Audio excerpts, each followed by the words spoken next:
It's one of the Allies' most feared and lethal killers of World War II. An aircraft with a sting in its tail and a 2-ton bomb load. Revolutionary in design, it was the fastest of its time and built almost entirely out of wood. It took the fight to the enemy's door and swept across Europe. The Mosquito, a legend in its own lifetime. Next on Modern Marvels.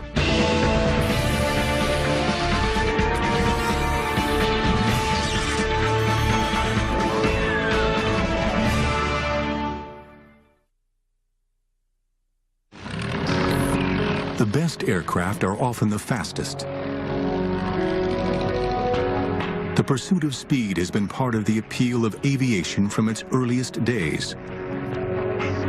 And often it is the most innovative and radical designs that break speed records. The Lockheed Blackbird uses new metals that came out of the space race and flies at over 3 times the speed of sound.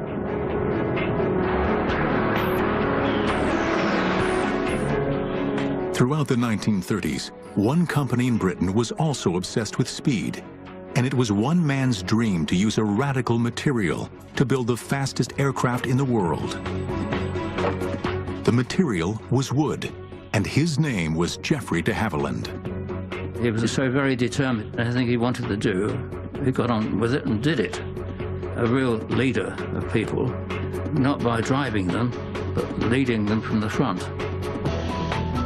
As early as the 1930s, de Havilland knew that lightweight wooden aircraft were the key to greater speeds.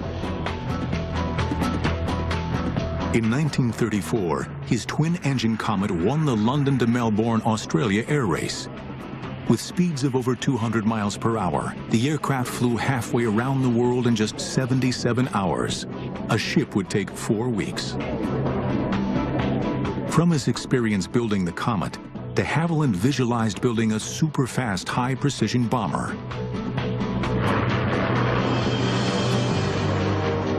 De Havilland was convinced that with the rise of the German Luftwaffe in the mid-1930s and the terror they inflicted during the Spanish Civil War, Britain would soon need all the heavy-duty air power it could produce.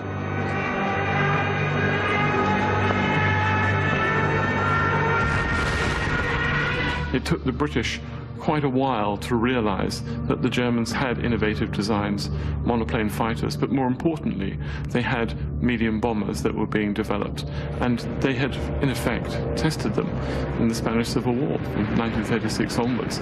It's a huge wake-up call. At the time, the British Air Ministry believed that the future of bombing lay in huge, heavily armed conventional bombers, such as the Lancaster and Halifax. Radical new designs of lightweight aircraft were ignored. But Geoffrey de Havilland was not deterred and continued working on designs for his new bomber. His goal was to construct a cheap, easy-to-build aircraft powered by 2 Rolls-Royce Merlin engines. It would have no guns, no armor plating, could carry up to 4,000 pounds of explosive, and reach a speed of nearly 400 miles per hour, faster than any other aircraft in the world. But the most amazing concept was to build a warplane made entirely of wood. The aerodynamicists and the military men at that time ridiculed the idea, asking, how can you build a modern bomber out of wood? How would it carry bombs? And how would it protect itself? But de Havilland was prepared to answer. It wouldn't need to protect itself. Its defense would be speed. As for strength, pound for pound, timber has similar structural properties as aluminum and steel. There's a shortage in Britain in the late 1930s of metal workers, of people skilled in the new technologies of fighter airplanes, of bomber airplanes. What you did have, though, was a nation of cabinet builders, of woodworkers, of individual small craftsmen. But more importantly, you can actually mobilize all of these people to build it, and you can make it, in effect, a cottage industry. September 1939. With war breaking out in Europe, de Havilland is at last given the green light to build a prototype aircraft. Immediately, the de Havilland design team goes into overdrive. Led by Ronald Bishop, they move into a 17th century manor house called Salisbury Hall. This remote house was chosen to keep the new aircraft away from prying enemy eyes. By October 1939, work begins by building a mock-up aircraft in the manor's enormous kitchen. A hangar disguised as a barn is constructed at the western side of the moat. We were working often periods of time, 6.5 days a week, and at some periods from 7 o'clock in the morning till 7 o'clock at night. But they are racing against the clock. In the spring of 1940, Germany conquers France, and the British Army is swept off the beaches of Dunkirk. The Germans are poised for an invasion of Britain. Every effort is focused on holding off the Germans, and de Havilland's Wonder plane seems destined to never leave the drawing board. Air Marshal Sir Wilfrid Freeman was the only member of RAF High Command to support the Mosquito. As a result, the project was initially known as Freeman's Folly. Modern marvels will return in a moment.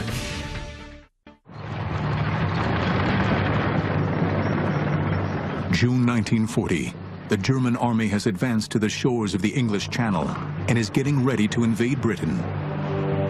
In just 6 months, the Nazis have conquered Poland, Norway, Denmark, Belgium, and France.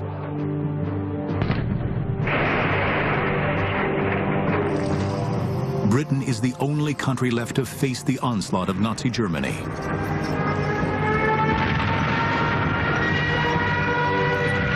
With Britain fighting for its life, priority is given to production of existing types of combat aircraft. Geoffrey de Havilland's radical new wooden bomber looks condemned to be scrapped. But de Havilland is not a man to take no for an answer. Sir Geoffrey's words are, well, they may not want it now, but they will want it. De Havilland persuades the Air Ministry to let him continue as long as he does not use any of the vital materials required for the war effort. Throughout the summer of 1940, as Britain fights for its life against the German Luftwaffe in the Battle of Britain, de Havilland and his team work on the wooden bomber.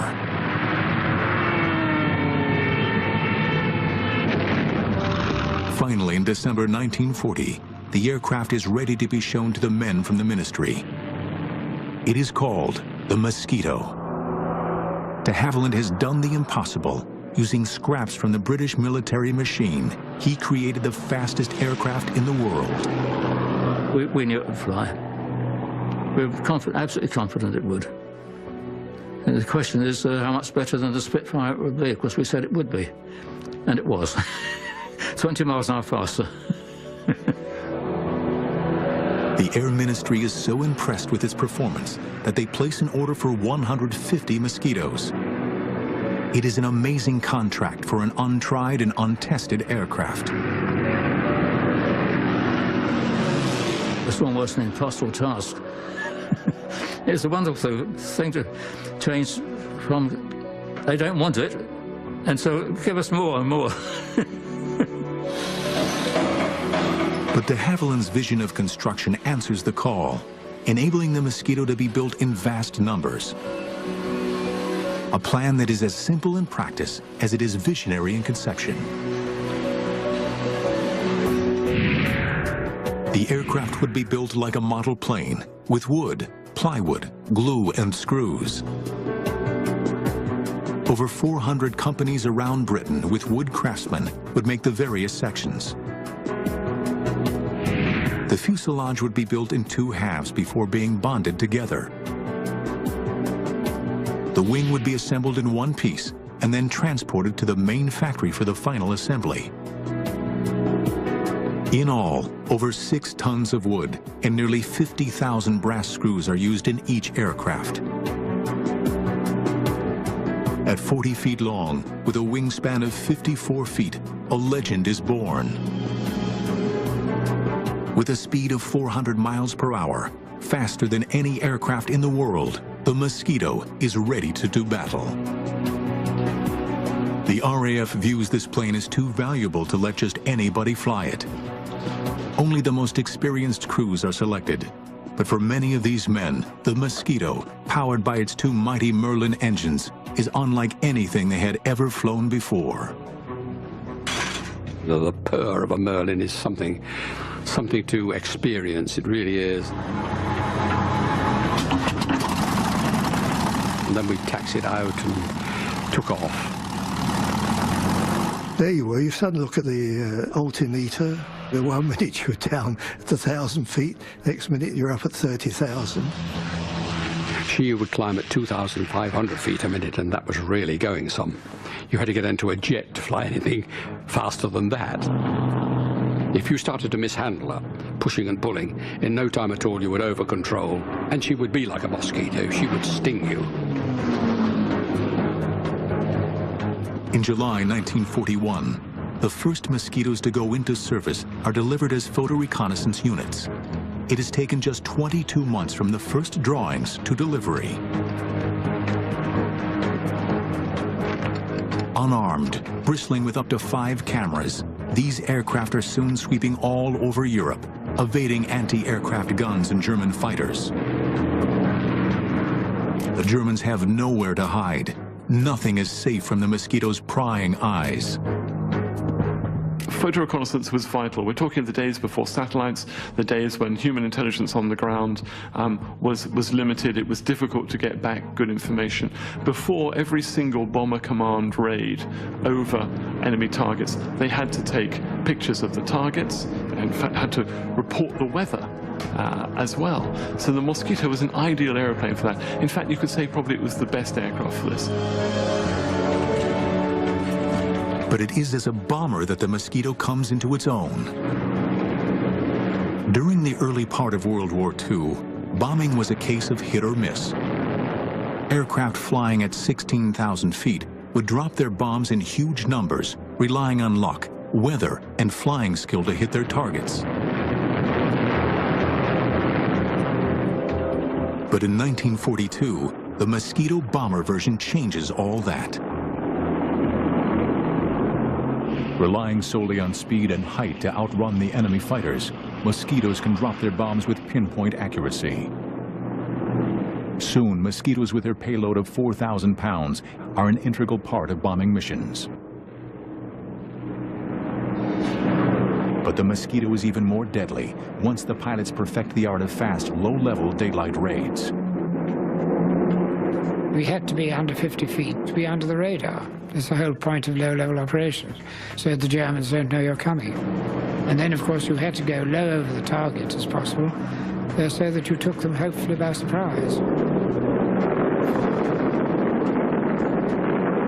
Some daylight raids were flown at such low altitudes that Mosquitoes would often come back with strange souvenirs from their mission. Many of Aussie pilots come back with telephone wires draped round his tail wheel. I know I've come back with branches of trees that weren't planted in England. Mosquito squadrons were now becoming more and more daring in their attacks, none more so than the daylight raid against the Dutch Philips radio factory in Eindhoven. Intelligence discovered that the Germans were using this factory for research into radar countermeasures. It must be destroyed. December 6, 1942, 10 Mosquitoes go for their target.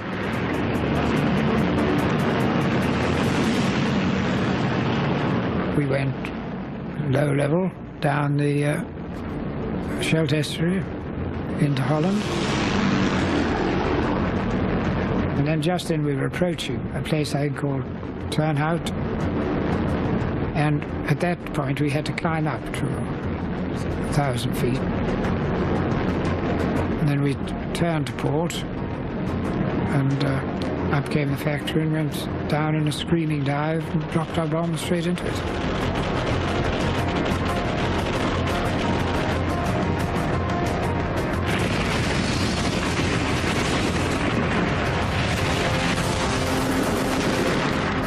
Racing for home, the Mosquitoes are caught in German anti-aircraft fire, or flak. Over the North Sea, disaster strikes. The chap who decided to follow me, because he was on his first trip and he thought he'd follow an experienced pilot, and I'm afraid he caught a bit of flack because my cameraman suddenly called out, looking backwards, God, he'd gone into the sea. I turned round and went back to the sea, and there was no dinghy or anything, just a cauldron of boiling water. Just 6 weeks later, on January 30th, 1943, the Mosquitoes go on another audacious raid on the 10th anniversary of Hitler's coming to power. Intelligence learns that there is to be a major Nazi rally in Berlin, led by Reich propaganda minister Joseph Goebbels and Reich Marshal Hermann Goering. It will be broadcast on German radio. The opportunity is too good to miss. The goal is not to hit the rally, but to create chaos and interrupt the broadcast. 3 Mosquitoes hit Berlin at 11 a.m., interrupting Goering's broadcast. At 4 p.m., a second group hits, interrupting Goebbels. For the Allies, it is a major propaganda success. The Mosquito delivered to the Allies, particularly to the British, propaganda coups right the way through its service history, and all done by a small wooden aeroplane that the Germans had written off in their propaganda as being some sort of antique. Later, Goering is heard to say, "It makes me furious when I see the Mosquito. I turn green and yellow with envy. The British knocked together a beautiful wooden aircraft that every piano factory over there is building. They give it a speed, which they have increased again." But if the Mosquitoes were spoiling Goering's day, the Allies know that to spoil the Nazis' day, the Mosquitoes are going to have to bomb Berlin again and again until they smash it into submission. In an era of metal planes, the Mosquito excelled in so many different combat roles that it was nicknamed the Wooden Wonder. Modern marvels will return in a moment. Since entering service, the wooden Mosquito has been thrown into battle with devastating results. Whatever role it is asked to do, the Mosquito answers the challenge, always ready to take the fight to Hitler's doorstep. By mid-1943, the Mosquito is bombing Berlin on such a regular basis that the missions are referred to as the Berlin Express. But for the Mosquito crews, nothing is ever just a routine mission. We would take off after the Lancasters, perhaps 2 hours after the Lancasters had gone. And it was at that time that I really felt lonely. It was a very lonely feeling. And it was at that point that you could start thinking about what you were doing. You had to rely entirely on the navigator who had radar aids and things like that. But then with the night closing in on you, you suddenly became to realize that you'd left your homeland behind and you were heading for you knew not what. After 2 hours, the much faster Mosquitoes catch up with the slow lumbering Lancasters heading for Germany. Flying at 25,000 feet, the Mosquito crews look down on the procession of bombers 7,000 feet below them. And then you would probably be treated to a sight you would rather not see, which was the German night fighter force intercepting the Lancasters. And it's true to say that once the German night fighters found the bomber stream, they didn't let go. And they'd be there, hammering away at the flanks of the heavies, and you'd see a sheet of flame as a Lanc caught fire and then blew up. And this would be the melancholy procession to the target and out of it too. It's just awful. But it is not only the night fighters that they have to get past. The German searchlights also hunt for any Allied aircraft in the sky. The favorite thing for them to do was to pick up somebody with a searchlight and then fasten all other searchlights onto it. So it was like a moth in a candle flame, and it wasn't very long before you saw brr, brr, brr, one-way tracer going, and then an explosion as a Lanc or a Halifax went down.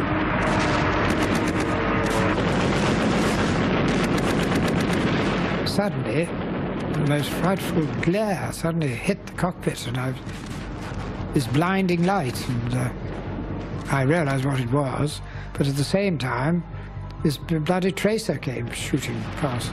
So I just dived and twisted, and I got out of it. You could twist and turn if you wanted to, but generally speaking, they would hold you as you twisted and turned, follow you. The way to get out was in a dive, so you could do a screaming dive and quickly fly away. Eventually, the Mosquitoes and Lancasters reach their target. Having dropped their bombs and taken photos, they then have to fly back through the searchlights before they reach Britain. For the crews that make it back, the RAF finds a way of protecting them from the horrors of war. People came back shot up, and one thing I did notice about the bomber airfields, of course, no one was ever sick. You never saw an injured man around the place. If people arrived wounded, he'd be quickly spirited away. Everybody next day was there, booted and spurred and smiling. Nobody was dead, or if they were dead, they weren't there anyway. One squadron flew nearly 200 missions within a year, and Mosquitoes bombed Berlin 220 nights in a row. By early 1943, a bigger, badder version of the Mosquito comes into service, the fighter and night fighter Mosquito. Now armed with 4 .303 caliber machine guns, it can lay down a devastating storm of shells. During early trials, it was found that the flash of the guns was so intense that it momentarily blinded the crews. Modifications were made, and because of the grouping of the guns in the nose, Mosquito pilots now have a terrific concentration of massive firepower. Soon these first night fighters are in action, and with their new radar guidance systems are wreaking havoc on German bombers. The timing couldn't be better. In June 1944, a new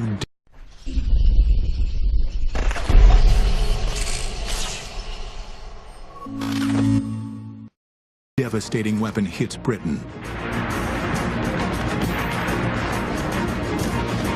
After D-Day, as Allies were fighting to gain a foothold in Europe, Hitler unleashes his new terror weapon, the V-1 flying bomb.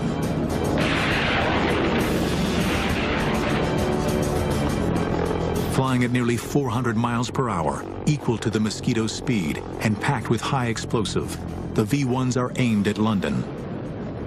Once they've exhausted their fuel, they crash down on an unsuspecting target. Destroying these fast-flying bombs was a dangerous task. Quickly, Mosquito pilots devised ways to take these terror weapons out of the sky.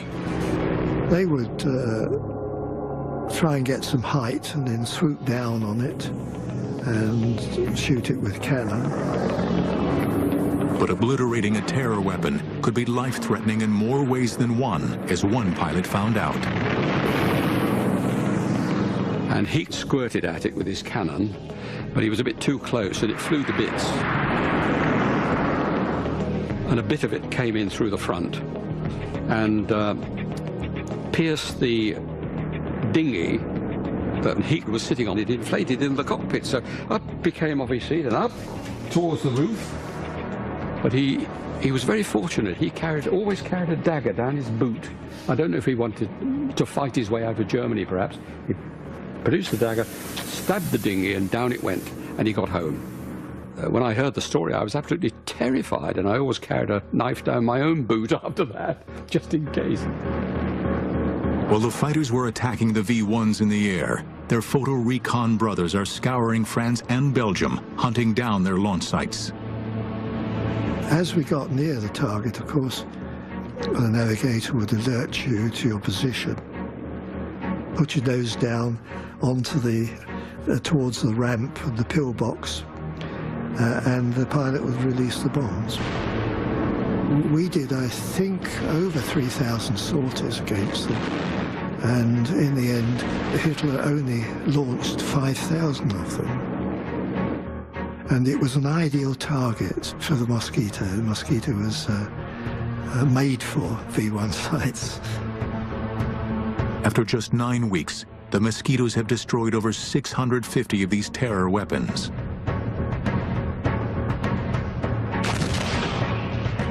But the Nazis are not beaten and are fighting as ferociously as ever.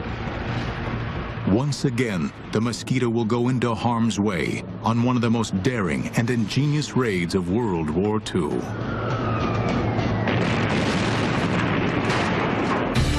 During World War II, the Mosquito was produced in England, Canada, and Australia.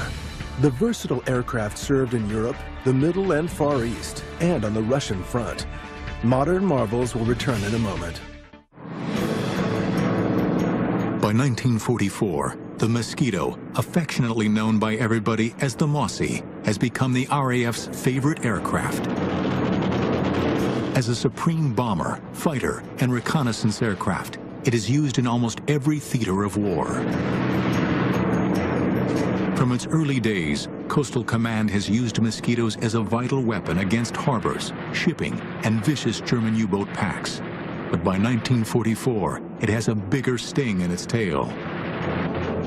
Called the Tsetse Mosquito, this aircraft carries a Mullen 6-pound cannon with a kick like a mule. Rate of fire was about 1 every 2 seconds. You could fire it separately, and that's an automated one every 2, or you fired it yourself, carrying 24 rounds. Very formidable weapon. It was armor piercing. You should have allowed yourself a range of 1,000, 1,500 yards for the target, but not to go closer than 600 yards. The reason why you shouldn't go in less than 600 yards is because you might get a bit of shrapnel for your own gun coming off the U-boat. The aircraft also carries 8 60-pound rockets. When they unleash these terrifying weapons, it is equivalent to a broadside from a light naval cruiser. Once on target, nothing is safe from these fearsome Mosquitoes. It seems that there is nothing that the Mosquitoes are not called on to try.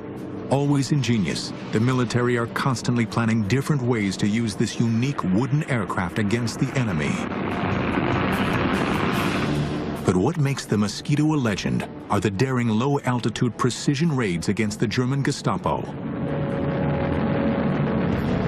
It is as if the Mosquito crews had declared a personal war against the hated Nazi secret police.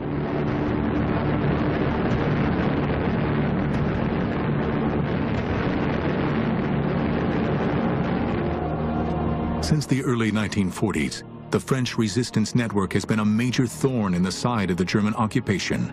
Its aim was to sabotage the Nazi war effort. By 1944, hundreds of these resistance fighters are imprisoned at the notorious Amiens prison in northern France. Word reaches the Allies that on February 19th, 200 French men and women would be executed. An ingenious plan is hatched. Mosquitoes will bomb the walls surrounding the prison so that the resistance fighters can escape. It is called Operation Jericho.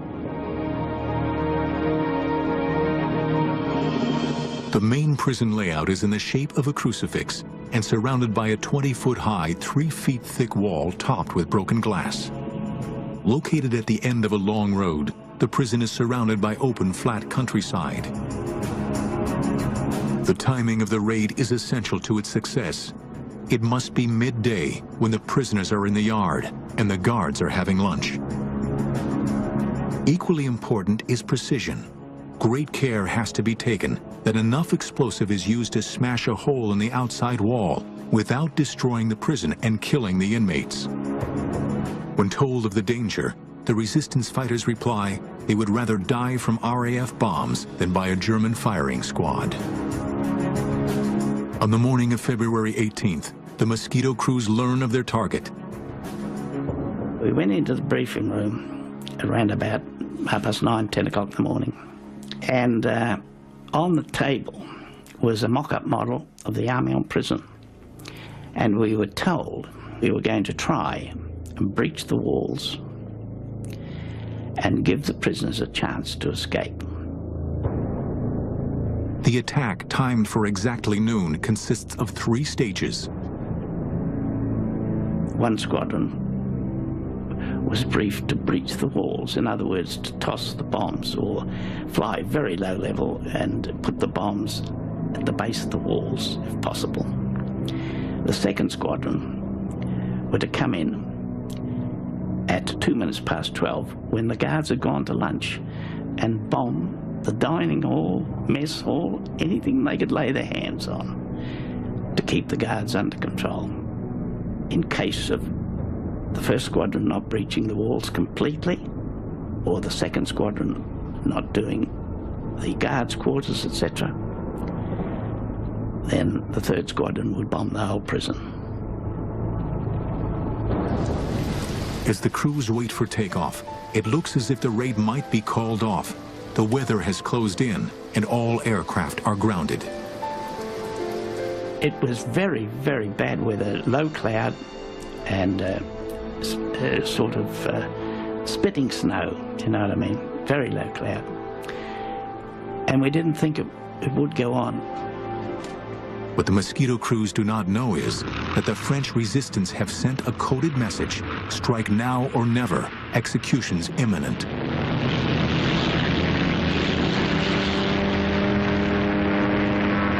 At the last possible moment, with only 2 hours before the deadline, 18 Mosquitoes armed with 500-pound bombs take off in conditions worse than most of the crews have ever encountered. We climbed through the cloud, and above the cloud we just joined up and went back down onto the sea level across to France. Flying in 2 groups and at almost 0 feet, they sweep across the English Channel. Amazingly, as they approach the French coast, the weather improves. It seems that luck is on their side. When we got to France, it was covered in snow, of course, but it was clear. And we flew around and we picked up the road from Amiens to Albert. Long, straight road. And we settled down for the run-in. In the fields around the prison, French resistance fighters anxiously search the sky, waiting for the Mosquitoes to help their colleagues escape. We could see the prison ahead. And we got down very, very low indeed. And we were coming down to around about 190, 180 knots. With only minutes to go, and with the Germans completely unaware, the Mosquitoes approached the prison. We opened our bomb doors about a mile from the prison, flying at about 10 to 15 feet. And we had to pull up to go over the walls. We let our bombs go, and they went through the base of the wall. I turned to starboard, and as I looked down, I saw the startled face of the machine gunner in the little cupola on top of the prison. We looked at each other, I suppose, and then I was down onto the deck in loose formation following the wing commander. The raid is a success, and the Mosquitoes have pulled off an amazing feat of courage. 255 prisoners escape, but 37 are killed in the attack, along with 50 German guards. The Gestapo retaliate. 260 prisoners are killed in reprisal. But the raid is a wake-up call to the Germans. As far as I can see, this was a brilliant piece of precision bombing. The first flight took out the walls, blew in the doors, allowed people to escape. The second flight took the walls down. In fact, they didn't need the third flight. I think it was a startling success because it would have demonstrated to the Germans that the Royal Air Force could place bombs wherever they wanted to across occupied Europe. The Mosquitoes continue to carry out their unique style of war against the Germans. They operated deep inside occupied Europe. Using technology that was years ahead of its time, they hunted down the Nazis. No one was out of their reach. At the end of World War II, the Mosquito had the lowest loss rate of any aircraft in the Royal Air Force Bomber Command. Modern marvels will return in a moment. Throughout the long and bloody conflict of World War II, the fast-flying wooden Mosquito was always at the front of battle, always taking the fight to the enemy.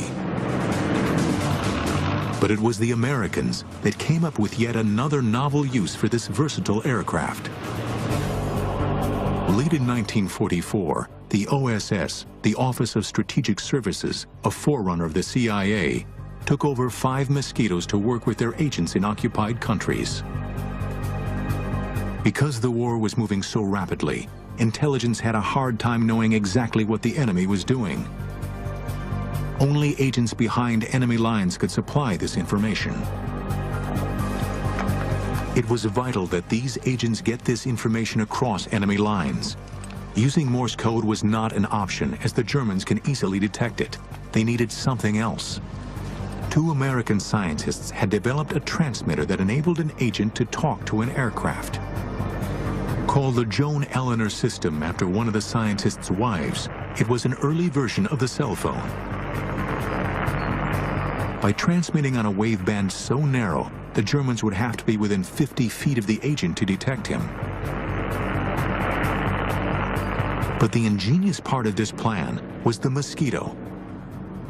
It could fly undetected along a predetermined 150-mile line, listening for the agent's message.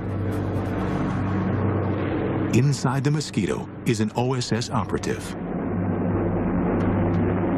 Within the fuselage, there was hardly enough room to move, and I was sitting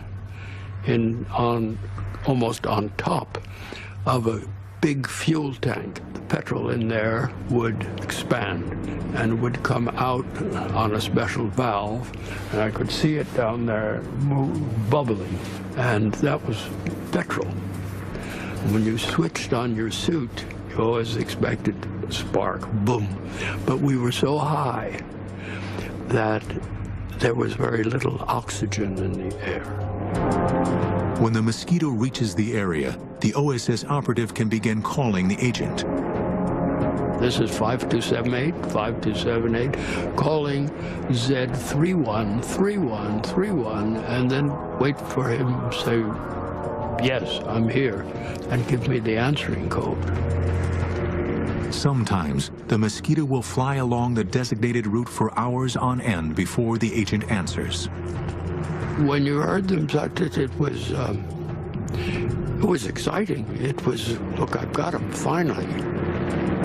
Confirmed who he was, and his short messages would be such and such a unit is there, and they've going west on highway number so-and-so, and it's 2 battalions or whatever it is, and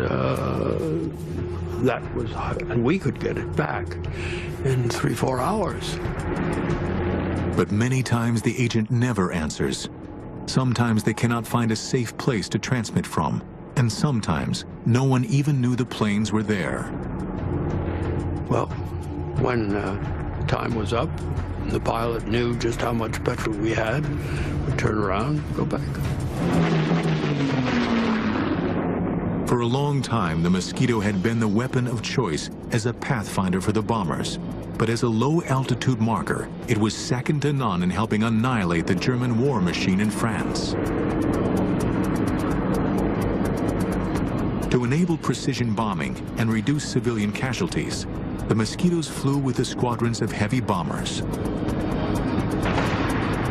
As they reached their drop zone, the bombers dropped flares which illuminated the sky, and the Mosquitoes dove down to identify the individual targets. So 4 of you were coming in, and the rule was that the first one who saw it called tally-ho, just that. You then positioned yourself and dived on one end of the target. And when you judged that you were at the right position above the ground, which was probably at about 1,000 feet, you were coming down at quite a speed after all, you pressed the button and away went 4 500-pound markers, and down they went, and made a great blob of red on the ground. You got the hell out of it. Only when the target was ringed in red marker bombs did the leader call up to the oncoming bombers.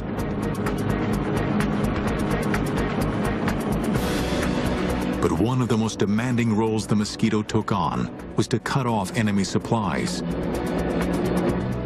It was a do-or-die mission in the days leading up to and after June 6, 1944, D-Day. As Allied troops fought a bloody battle to gain a foothold in France, the Mosquitoes hunt independently, seeking out enemy supply lines.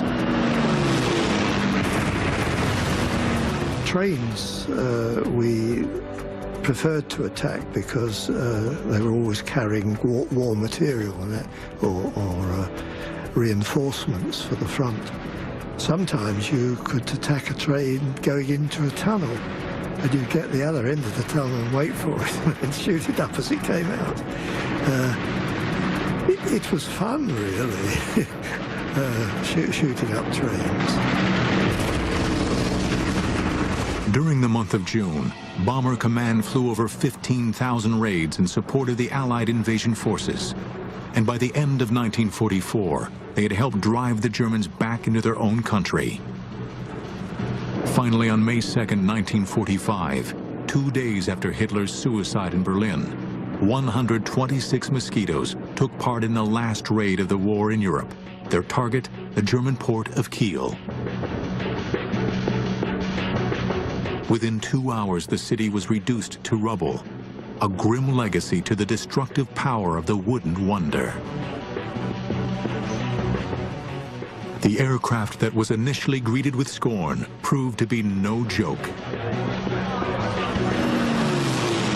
It was one of the most feared and lethal killers of World War II. Over 7,700 were built, and over 40 different versions had served in all theaters of World War II. To the men who had flown it, the Mosquito was second to none. It was a love affair, and I thought, well, when I finished flying, that was it. I never flew another aircraft again after the Mosquito, never. It's wrong, really, to say it was a legend, because the legend suggests it wasn't real. I mean, the Mosquito was certainly a reality. But it was a lovely aircraft, beautiful aircraft to look at, marvellous aircraft to fly. Well, in many cases saved my life, but I mean, I think the Wooden Wonder, it's been used before, but I think the Wooden Wonder really sums it up. It was.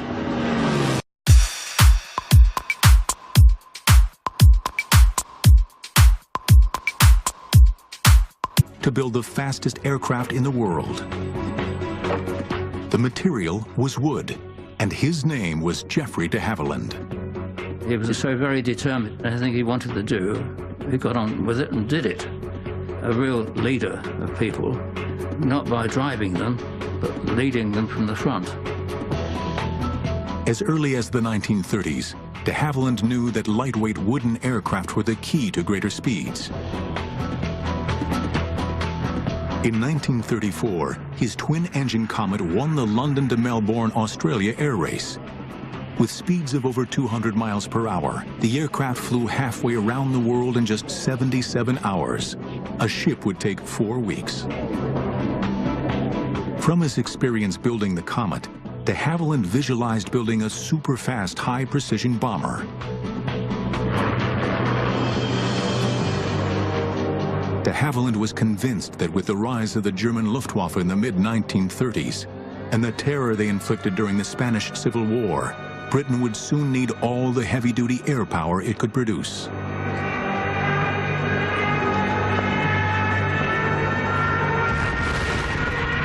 It took the British quite a while to realize that the Germans had innovative designs, monoplane fighters, but more importantly, they had medium bombers that were being developed. Structural properties as aluminum and steel.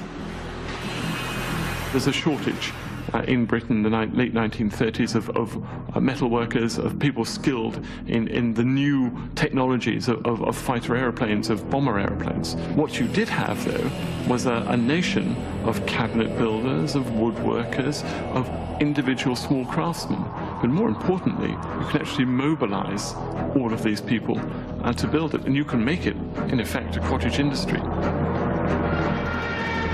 September 1939, with war breaking out in Europe, de Havilland is at last given the green light to build a prototype aircraft. Immediately, the de Havilland design team goes into overdrive. Led by Ronald Bishop, they move into a 17th century manor house called Salisbury Hall. This remote house was chosen to keep the new aircraft away from prying enemy eyes. By October 1939, work begins by building a mock-up aircraft in the manor's enormous kitchen. A hangar disguised as a barn is constructed at the western side of the moat. We were working often periods of time, 6.5 days a week, and at some periods from 7 o'clock in the morning till 7 o'clock at night. But they are racing against the clock, and they had, in effect, tested them in the Spanish Civil War from 1936 onwards. It's a huge wake-up call. At the time, the British Air Ministry believed that the future of bombing lay in huge, heavily armed conventional bombers, such as the Lancaster and Halifax. Radical new designs of lightweight aircraft were ignored. But Geoffrey de Havilland was not deterred and continued working on designs for his new bomber. His goal was to construct a cheap, easy-to-build aircraft powered by 2 Rolls-Royce Merlin engines. It would have no guns, no armor plating, could carry up to 4,000 pounds of explosive, and reach a speed of nearly 400 miles per hour, faster than any other aircraft in the world. But the most amazing concept was to build a warplane made entirely of wood. The aerodynamicists and the military men at that time ridiculed the idea, asking, how can you build a modern bomber out of wood? How would it carry bombs? And how would it protect itself? But de Havilland was prepared to answer. It wouldn't need to protect itself. Its defense would be speed. As for strength, pound for pound, timber has similar structure.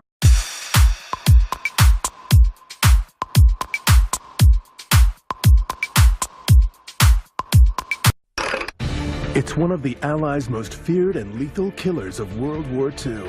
An aircraft with a sting in its tail and a 2-ton bomb load. Revolutionary in design, it was the fastest of its time and built almost entirely out of wood.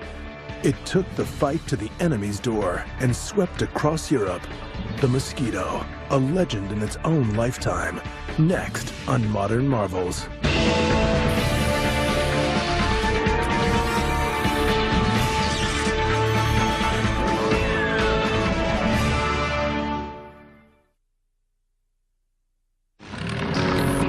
The best aircraft are often the fastest. The pursuit of speed has been part of the appeal of aviation from its earliest days.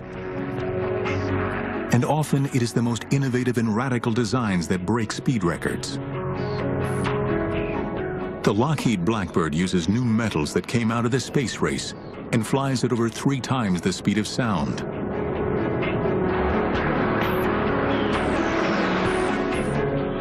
Throughout the 1930s, one company in Britain was also obsessed with speed, and it was one man's dream to use a radical material clock. In the spring of 1940, Germany conquers France, and the British Army is swept off the beaches of Dunkirk. The Germans are poised for an invasion of Britain. Every effort is focused on holding off the Germans, and de Havilland's wonder plane seems destined to never leave the drawing board. Air Marshal Sir Wilfrid Freeman was the only member of RAF High Command to support the Mosquito. As a result, the project was initially known as Freeman's Folly. Modern Marvels will return in a moment.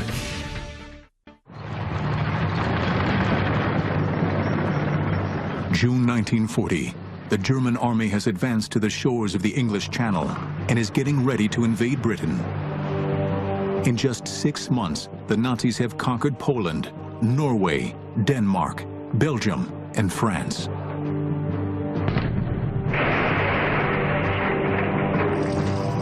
Britain is the only country left to face the onslaught of Nazi Germany.